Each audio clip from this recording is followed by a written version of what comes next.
Kaya ito nga ang masama sa politikang ito eh. Pagka gusto niyong ibagsak ang tao, na gusto ng tao na iluklok sa kapangyarihan tulad ni Mayor, lahat ng kabulastugan ginagawa ninyo. Yan ba ang example na gagawin nyo sa susunod na tatakbo dito bilang ating mga manunungkulan, mga kabataan? Ikaw, Trillanes, example mo yan? Example mo yan na gagawin ng mga young politicians. Alam mo pala yan, bakit di mo sinabi noon pa? Lalo na nung hindi pa tumatakbo si Mayor, Mayor na siya. O mahilig kang mangalkal ng dumi. O, kalkalin mo na, noon pa sana, paniniwalaan kita na matuwid ka. Pero ngayong tumakbo si Mayor Duterte ng presidente at kagat na kagat siya ng tao dahil siya ang inaasahan nila sa pagbabago. Eto naman ikaw. Tingnan mo yung rating mo sa 4 na presidentiables. Tapos kakabit ka doon, maninira ka pa. Anong example ba ibibigay mo sa mga young politicians na susunod sa iyo? Huwag kang magpakahiro dahil hindi ka hero. Malaki ang sasagutin mo sa bansa. Yung 16 times na ikaw ay pumunta ng China, hindi mo sinabi sa taong bahay kung anong pinag-usapan ninyo.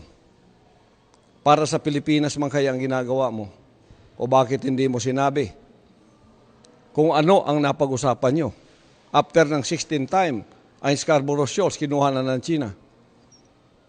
Anong napag-usapan nyo?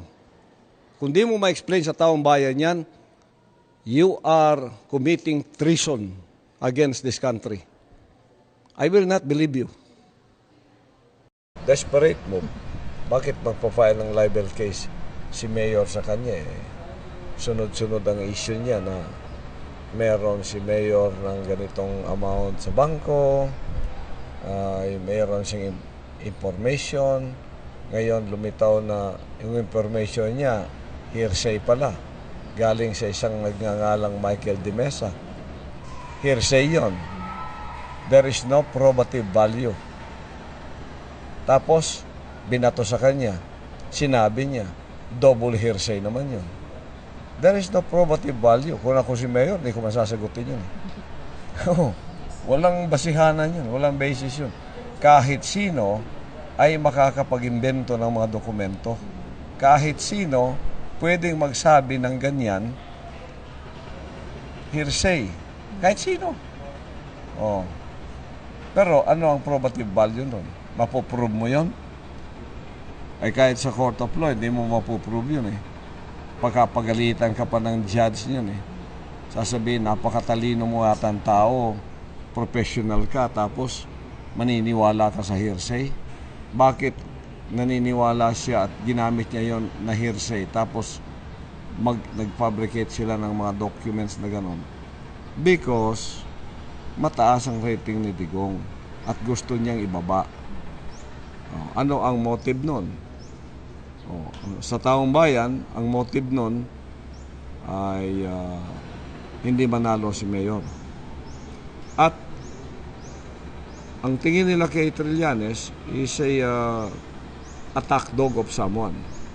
Binayaran. Yun ang tingin ng tao. Ang tao ngayon matalino na eh. So hindi mo na sila pwedeng linlangin pa. Matalino ang tao, nakakapag-analyze na. Sabi ng tao, bakit ngayon lang siya lumitaw? Ang paninira niya, wala namang mga basis, walang probative value. Sinira pa niya yung Bank Secrecy Law. Dinadamay pa niya yung BPI. O tingnan ninyo, magwi-withdraw na yung lahat ng mga tao dyan, simula kay Robin Padilla. Ang tao makakapag-analyze na, hindi na tulad noon na sunod ng sunod. So, lalong sisikat si Digong sa kanilang ginagawa up to May 9.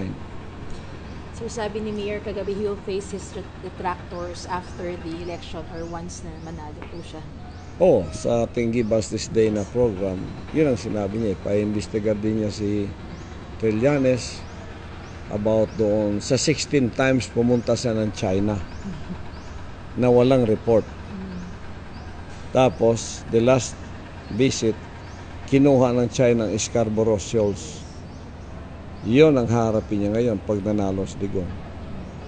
He refused to name his parang kausap yun dun sa China when he was... Hindi niya maring gawin yun pagka si Mayor Duterte ay naging presidente. Sinabi nga ni Mayor kagabi, that is an act of treason to the Philippines. Kaya i-divulge mo talaga yun kung anong pinag-usapan ninyo. Last na sir, are you in favor sir na with Inday Sara na hindi buksan yung joint account na ni Mayor? That is her right. Right mo yun. Pag sinabi mong hindi ko bubuksan yan, walang pwedeng pumuwersa sa'yo. That is your right. Kahit pa ilan ang laman ng bangko ko, 2 billion ka man yan, 3 billion ka man yan, pag sinabi kong ayaw kong buksan, may pakialam ka. Bakit? Bakit ako susunod sa'yo? Hindi naman ikaw ang batas. Kung may court order na pabuksan yan, okay. Court order na yun eh. Pero kung isang Trillanes lang o isang Juan de la Cruz lang, may right siyang sabihin ng mga hearsay, may right din akong mag-refuse na pumatol sa hearsay. Kasi nakaka-insulto na ako sa intelligence ko pag pumatol ako sa ganyan. Desperate moves.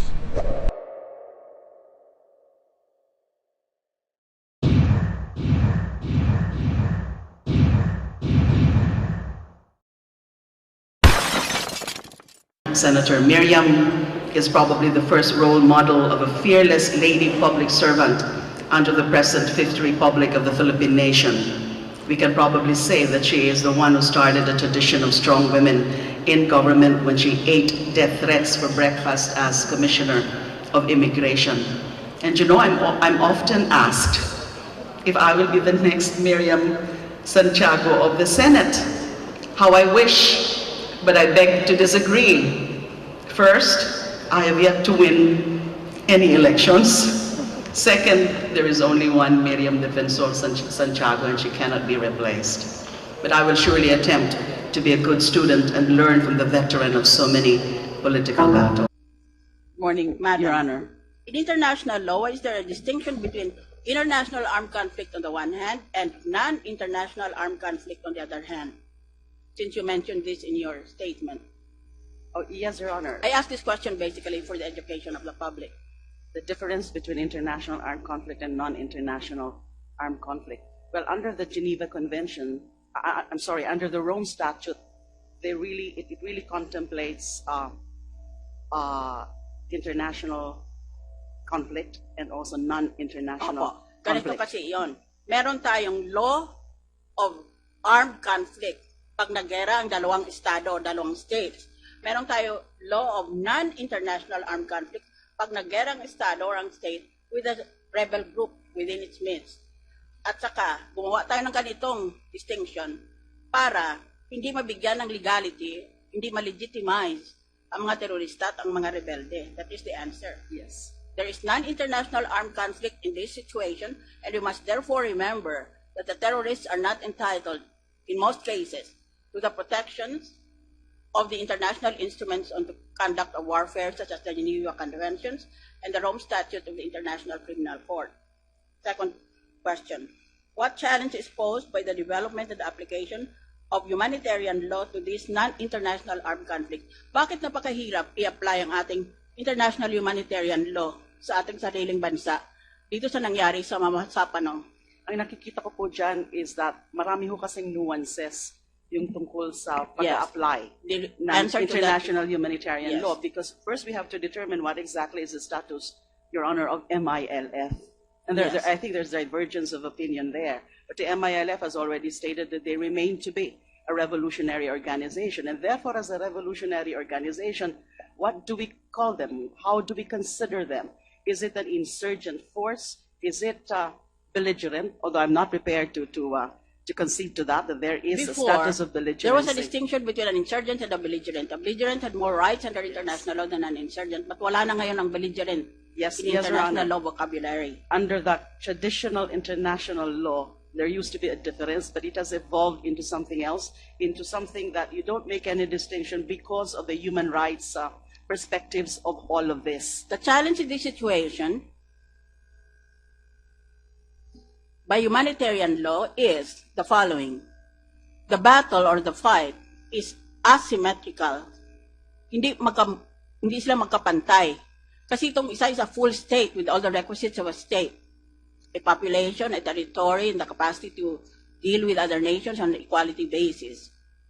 Whereas itong isa, pasundot-sundot lang siya para siyang guerrilla force.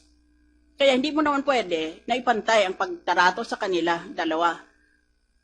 Otherwise, we will be giving a premium to terrorists, rebels, and other disgruntled members of any civil society. Finally, what is the distinction between a situation of armed conflict and a situation of law enforcement? With respect to the situation of law enforcement, definitely all the laws, all our penal laws and other laws would apply. In situation of armed conflict, then that is the time that we can consider principles under a humanitarian law. And it so happened that those principles have in fact been indicated in our domestic law because of our version of the IHL, and I'm referring to RA 9851. And RA 9851 definitely delves on situations of non-international armed conflict and involving certain groups. And if I may add, Your Honor, as I reviewed Republic Act 9851, it seems to apply to particular situations where there is a protracted armed struggle, armed conflict between the state authorities and particular groups. And the application, in fact, is broader in the sense that it refers to non-state actors in general. And when we define non-state actors under international law and even domestic law, this cover a wide range of groups and characters. So not just terrorist organizations, not just insurgent groups, belligerent groups, or even criminal organizations. So the applicability of the 9851 really is something that needs to be scrutinized further. Because as I said, there are nuances. We have to settle first the issue, what exactly is the status of MILF? And therefore, can we apply categorically the provisions of 9851? Let us recall that the Philippine Constitution provides that international law is part of the law of the land. It is as if it were the principles of international law operate in our country. It is as if the Congress passed that principle because it becomes, in effect, similar to the standing of a law within our country. Now the question is, does international law cover non-international armed conflicts? The answer is self. Yes, so The it answer is. yes. Because of our the constitutional international humanitarian law statute and human rights law. For example, it is important for the MILF and the BIFF to be informed of this fact because they seem to be oblivious of it. The Rome Statute of the International Criminal Court includes non-international armed conflict in the concept of war crimes. So I submit that what happened to the 44 Filipinos was a war crime committed by the MILF and the BIFF. And then, may I just go to this point? You said yesterday or 2 days ago that because the PNP is purely civilian in character, there's no such thing as a line of command because that is a military concept.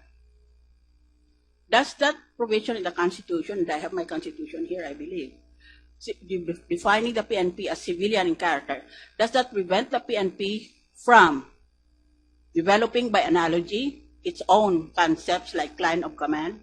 Is there a preventive effect on the language employed by the Constitution about the civilian character of the PNP? Does it prevent other terms from the military to be incorporated in the language of the PNP? There is nothing in the Constitution Nothing. or any law Thank which you. prevents that, Your Honor. Next, perhaps the last, Mrs. Chair, because I'm aware that you are about to treat me like we were in a cornfield.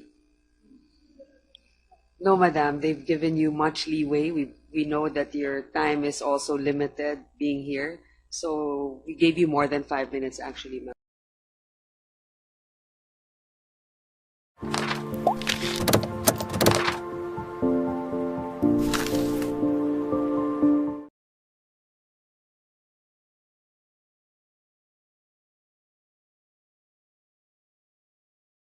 Former Senator Miriam Defensor Santiago dies at the age of 71, succumbed to cancer on Thursday morning, her husband Attorney June Santiago said. She died peacefully in her sleep this morning, Santiago said. The former lawmaker passed away while confined at the St. Luke's Medical Center in Bonifacio Global City. Her official Twitter account posted a message mid-morning that former Senator Santiago died at 8:52 a.m. It was in 2014 when the former lawmaker said that she had stage 4 lung cancer.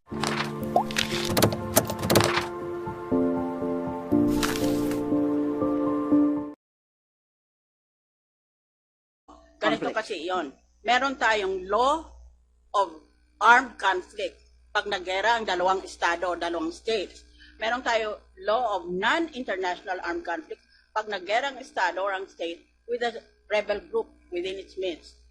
At saka, gumawa tayo ng ganitong distinction para hindi mabigyan ng legality, hindi ma-legitimize ang mga terorista at ang mga rebelde. That is the answer. Yes. There is non-international armed conflict in this situation, and we must therefore remember that the terrorists are not entitled, in most cases, to the protections of the international instruments on the conduct of warfare, such as the New York Conventions and the Rome Statute of the International Criminal Court. Second question, what challenge is posed by the development and application of humanitarian law to this non-international armed conflict? Bakit napakahirap i-apply ang ating international humanitarian law sa ating sariling bansa dito sa nangyari sa Mamasapanong?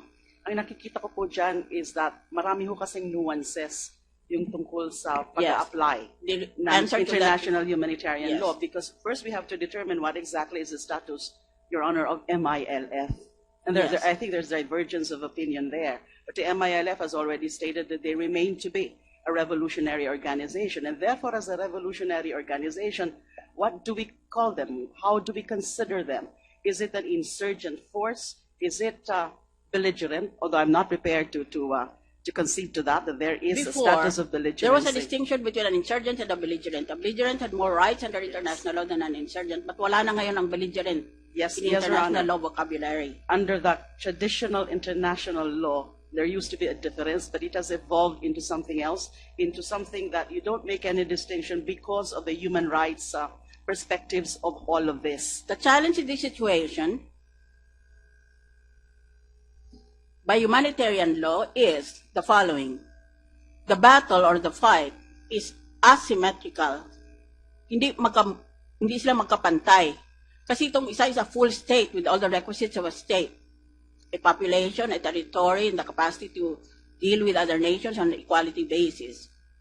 Whereas itong isa, pasundot-sundot lang siya para siyang guerrilla force. Kaya hindi mo naman pwede na ipantay ang pagtarato sa kanila dalawa.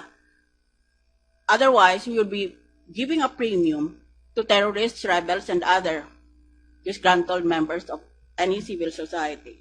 Finally, what is To the Philippines. Kaya i-divulge mo talaga yun. Kung anong pinag-usapan ninyo. Last na sir, are you in favor sir na with Inday Sara na hindi buksan yung joint account na ni Mayor? That is her right. Right mo yun. Pag sinabi mong hindi ko bubuksan yan, walang pwedeng pumersa sa'yo. That is your right. Oh, kahit pa ilan ang laman ng bangko ko, 2 billion ka man yan, 3 billion ka man yan, pag sinabi kong ayaw kong buksan, may pakialam ka. Bakit? Bakit ako susunod sa'yo? Hindi naman ikaw ang batas. Oh. Kung may court order na pabuksan yan, okay. Court order na yun eh. Pero kung isang Trillanes lang o isang Juan de la Cruz lang, may right siyang sabihin ng mga hearsay, may right din akong mag-refuse na pumatol sa hearsay. Kasi nakaka-insulto na ako sa intelligence ko pag pumatol ako sa ganyan. Desperate moves.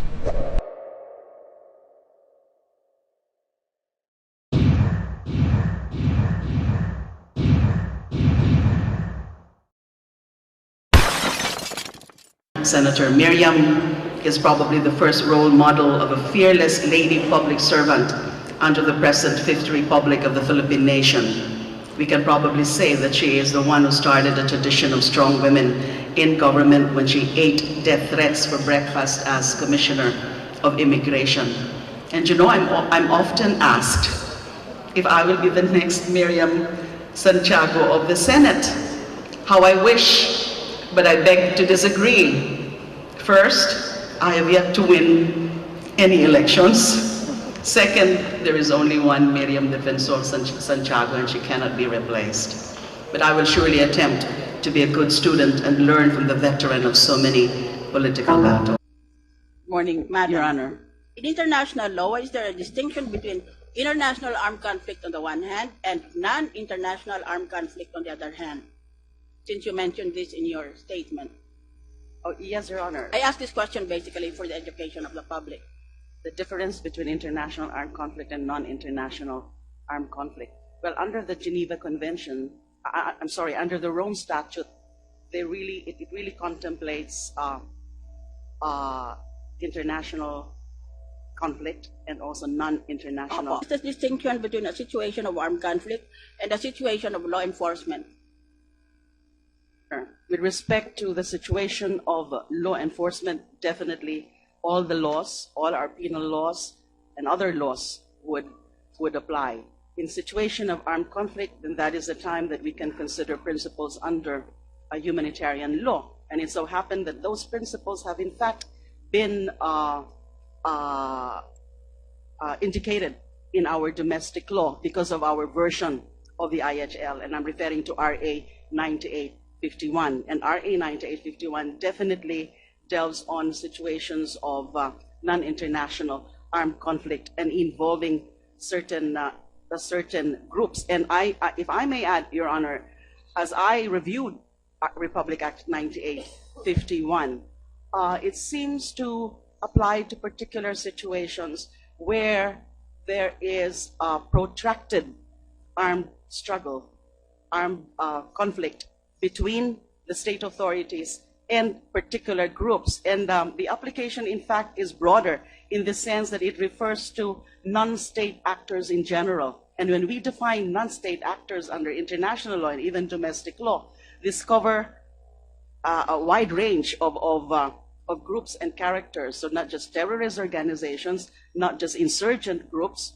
belligerent groups, or even criminal organizations. So the applicability of the 9851 really is something that needs to be scrutinized further. Because as I said, there are nuances. We have to settle first the issue, what exactly is the status of MILF? And therefore, can we apply categorically the provisions of 9851? Let us recall that the Philippine Constitution provides that international law is part of the law of the land.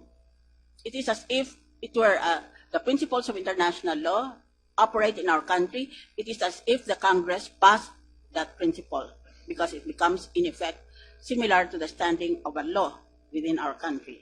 Now the question is, does international law cover non-international armed conflicts? The answer is self. Yes, so The answer it is. Yes, because of our the constitutional international humanitarian law statute and human rights law.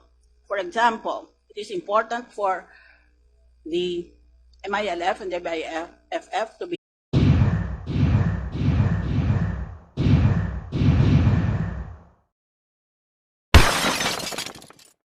Kaya ito nga ang masama sa politikang ito eh.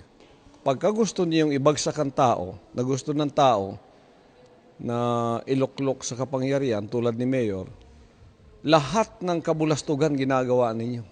Yan ba ang example na gagawin nyo sa susunod na tatakbo dito bilang ating mga manunungkulan, mga kabataan? Ikaw, Trillanes, example mo yan? Example mo yan na gagawin ng mga young politicians. Alam mo pala yan, bakit di mo sinabi noon pa? Lalo na nung hindi pa tumatakbo si Mayor. Mayor na siya. O mahilig kang mangalkal ng dumi. O, kalkalin mo na noon pa sana, paniniwalaan kita na matuwid ka. Pero ngayong tumakbo si Mayor Duterte ng presidente at kagat na kagat siya ng tao dahil siya ang inaasahan nila sa pagbabago. Eto naman ikaw. Tingnan mo yung rating mo. sa 4 na presidentiables. Tapos kakabit ka doon, maninira ka pa. Anong example ba ibibigay mo sa mga young politicians na susunod sa iyo? Huwag kang magpakahiro dahil hindi ka hero. Malaki ang sasagutin mo sa bansa. Yung 16 times na ikaw ay pumunta ng China, hindi mo sinabi sa taong bayan kung anong pinag-usapan ninyo. Para sa Pilipinas man kaya ang ginagawa mo? O bakit hindi mo sinabi kung ano ang napag-usapan nyo? After ng 16 time, ang Scarborough Shoals, kinuha na ng China. Anong napag-usapan nyo? Kung di mo ma-explain sa taong bayan yan, you are committing treason against this country. I will not believe you. Desperate move. Bakit magpa-file ng libel case si Mayor sa kanya? Sunod-sunod ang issue niya na meron si Mayor ng ganitong amount sa bangko, mayroon siyang information.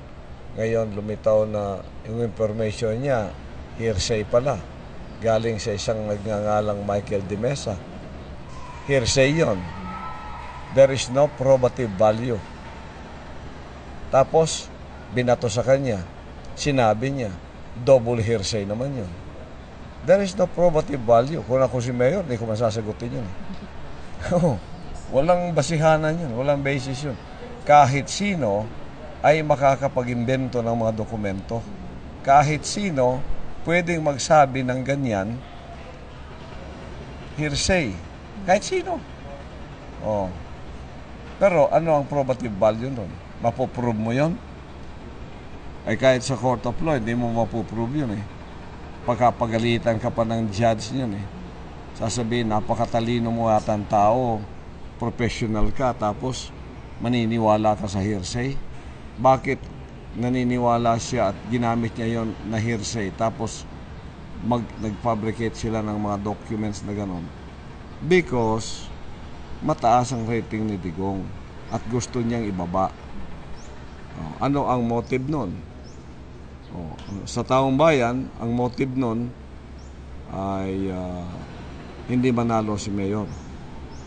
At ang tingin nila kay Trillanes is a attack dog of someone. Binayaran.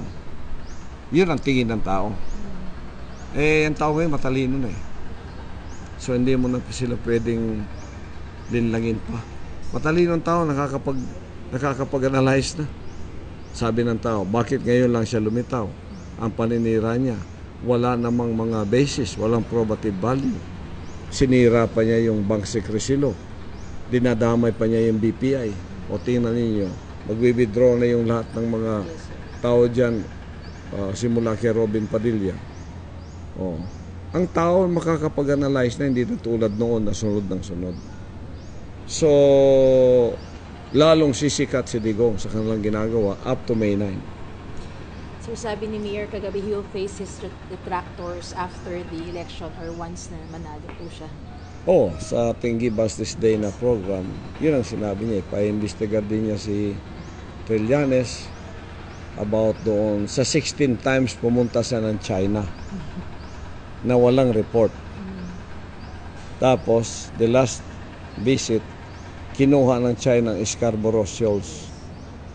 Yun ang harapin niya ngayon pag nanalo si Digong. He refused to name his parang kausap yun dun sa China when he was... Hindi niya maring gawin yun pagka si Mayor Duterte ay naging presidente. Sinabi nga ni Mayor kagabi, that is an act of treason.